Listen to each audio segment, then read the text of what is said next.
Assalamualaikum warahmatullahi wabarakatuh. Selamat siang, salam sejahtera untuk kita semua. Sebelumnya izinkan saya memperkenalkan diri.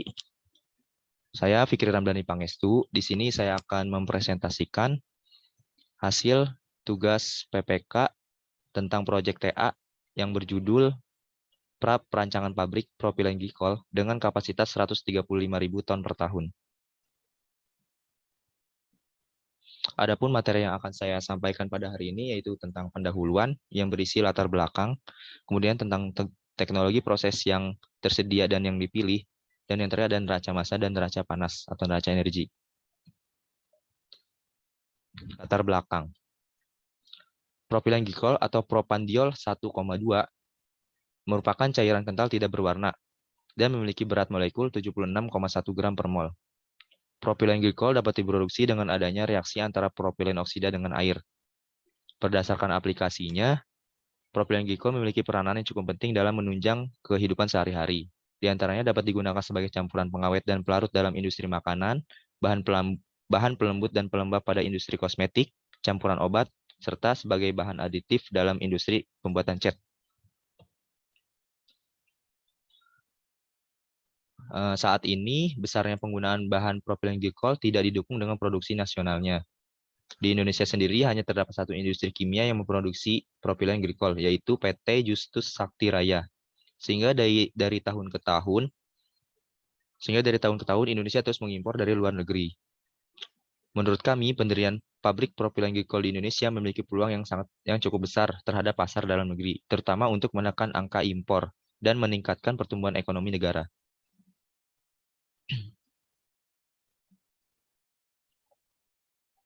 Dalam mempertimbangkan perancangan pabrik, salah satu aspek yang perlu diperhatikan yaitu penentuan kapasitas produksi. Maka sebelumnya perlu dilakukan analisis pasar terlebih dahulu, yang meliputi analisis data produksi dan konsumsi, serta analisis data ekspor dan impor, yang akan dijelaskan pada slide ini. Tabel sebelah kiri merupakan data produksi dan konsumsi propilen glikol di Indonesia dari tahun 2017 hingga 2021 menurut BPS. Dapat dilihat produksi, konsumsi, dan propilen glikol di Indonesia menunjukkan peningkatan dari tahun ke tahun. Sedangkan data sebelah kanan merupakan data impor dan ekspor propilen glikol di Indonesia dari tahun 2017 hingga 2021 menurut sumber OSI. Pada tabel ini menunjukkan bahwa nilai impor melonjak pesat pada tahun 2021 dan tidak adanya ekspor dari tahun 2017 hingga 2021. Dengan peningkatan yang pesat akan nilai impor tentunya berpengaruh terhadap meningkatnya pengeluaran devisa negara. Untuk menurunkannya, maka nilai impor harus dikurangi dengan cara membangun industri atau pabrik propilen glikol di Indonesia. Tabel ketiga ini merupakan data proyeksi produksi, konsumsi, ekspor, serta impor propilen glikol di Indonesia untuk menentukan kapasitas pabrik yang akan dibangun.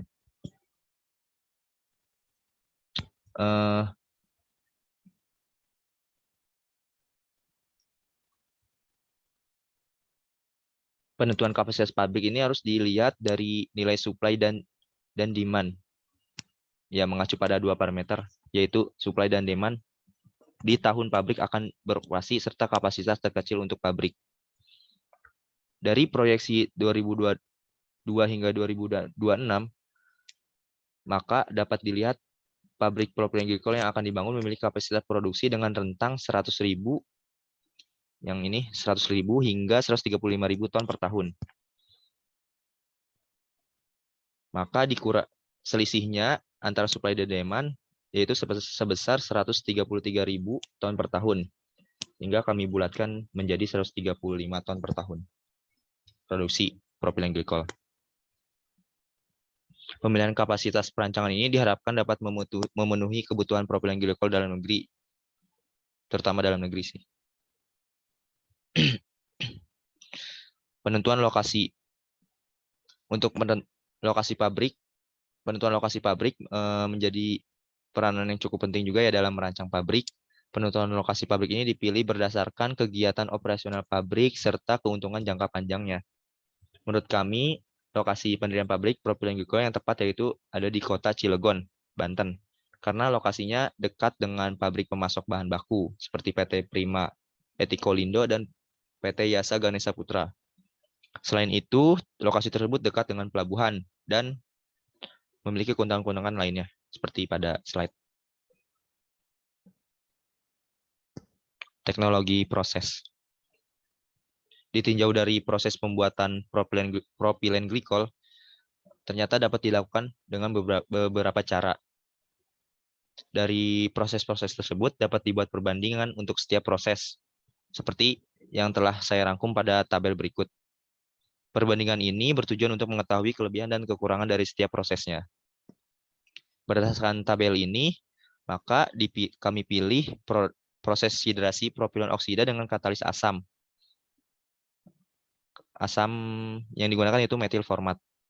Hal ini karena reaksi dapat berlangsung dengan cepat dibanding proses lain, serta suhu dan tekanan juga tidak terlalu tinggi atau rendah, yaitu 50 hingga 150 derajat Celcius dan tekanan 1 hingga 13,61 atm. Kemudian hasil konversinya juga cukup tinggi sebesar 92%. Proses hidrasi propilen oksida dengan katalis asam metil format ini sebenarnya hampir mirip dengan proses hidrasi propilen oksida tanpa katalis. Perbedaannya hanya pada penggunaan katalis asam. Dan rasio mol H2 dan C3H6O-nya itu sebesar 20:1 dengan katalisator asam sulfat atau metil format. Di sini kami lebih memilih menggunakan metil format. Pada pembuatan propilen glikol ini ada hal yang harus diperhatikan selama proses, yaitu adalah suhu operasi tidak boleh melebihi 52 derajat Celcius pada tekanan 1 atm, karena propilen oksida mempunyai titik didih yang relatif kecil, yaitu 34,23 derajat Celcius. Apabila suhu operasi terlalu tinggi dapat mengakibatkan propilen oksida menguap. Berikut ini adalah reaksi yang terjadi. Propilen oksida ditambah dengan air menggunakan katalis asam menjadi propilen glikol plus C6H14O3 di propilen glikol. Ini merupakan gambar rancangan proses pembuatan propilen glikol.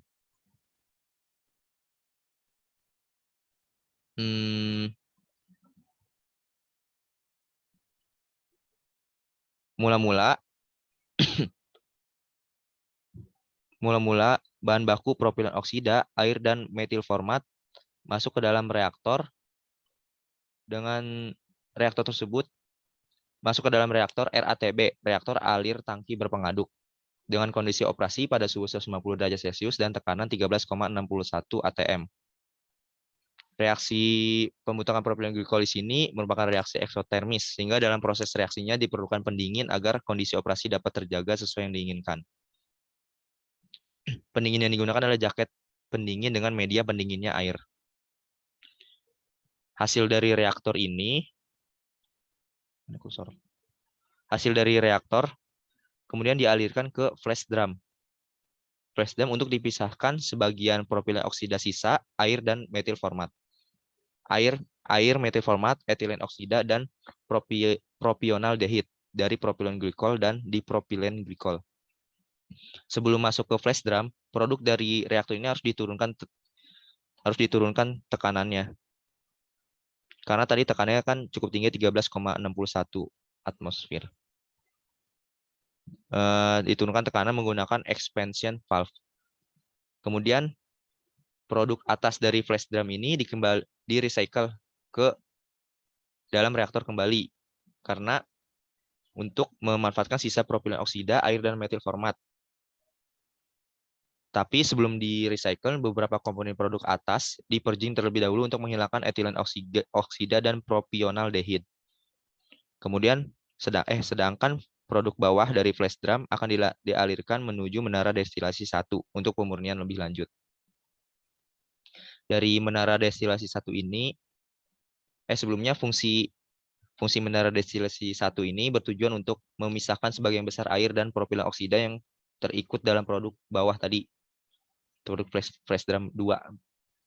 Hasil dari menara destilasi 1 ini ada yang di-recycle kembali ke reaktor dan ada yang diteruskan ke menara destilasi 2. yang di recycle tersebut adalah campuran yang mengandung sebagian besar propilen glikol.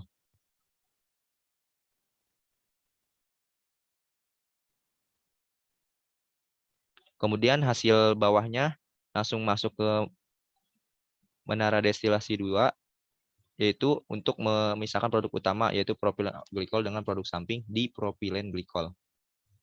Dalam menara destilasi 2 ini terjadi pemisahan. Hasil atasnya adalah propilen glikol dengan kemurnian 99,5% dan hasil bawahnya adalah di propilen glikol dengan kemurnian 98,75%.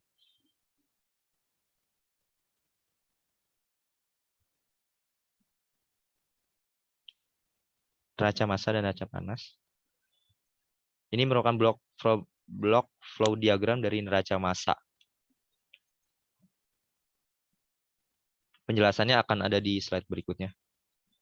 Jadi neraca massa totalnya dengan kapasitas produksi 135.000 ton per tahun, dengan hari kerja 332 hari per tahun, dan jam kerjanya 7.951 jam per tahun, dan menggunakan lajur alih 16.980 kg per jam per tahun. Dapat dilihat inputnya totalnya sebesar 20.960 dan outputnya sebesar 20.960. Hasilnya balance. Kemudian neraca massa komponen. Dalam reaktor tidak terlihat.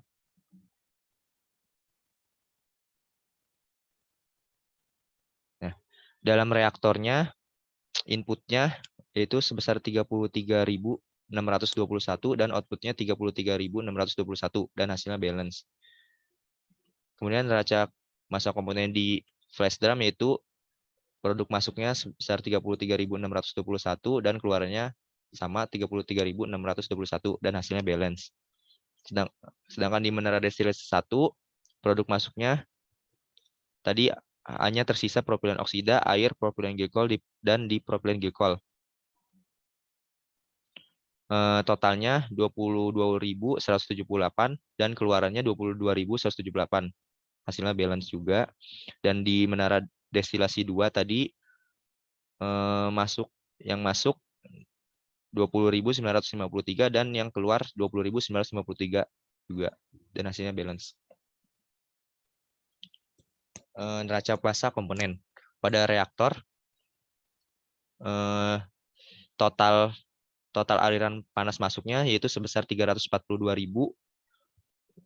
dan total aliran panas keluarnya sama sekitar 342.000. Hasilnya juga balance. Di flash drum pun demikian, sekitar 17.142.000 dan di keluarannya juga 17.142.000. Di menara destilasi pada menara destilasi 1 juga sama, totalnya 9.690.000 dan aliran panas keluarnya 9.690.000. Kemudian di menara destilasi keduanya juga sama, total aliran masuk dan keluar sama, yaitu sekitar 2.390.000. Terima kasih atas waktunya. Kurang lebihnya mohon maaf. Assalamualaikum warahmatullahi wabarakatuh.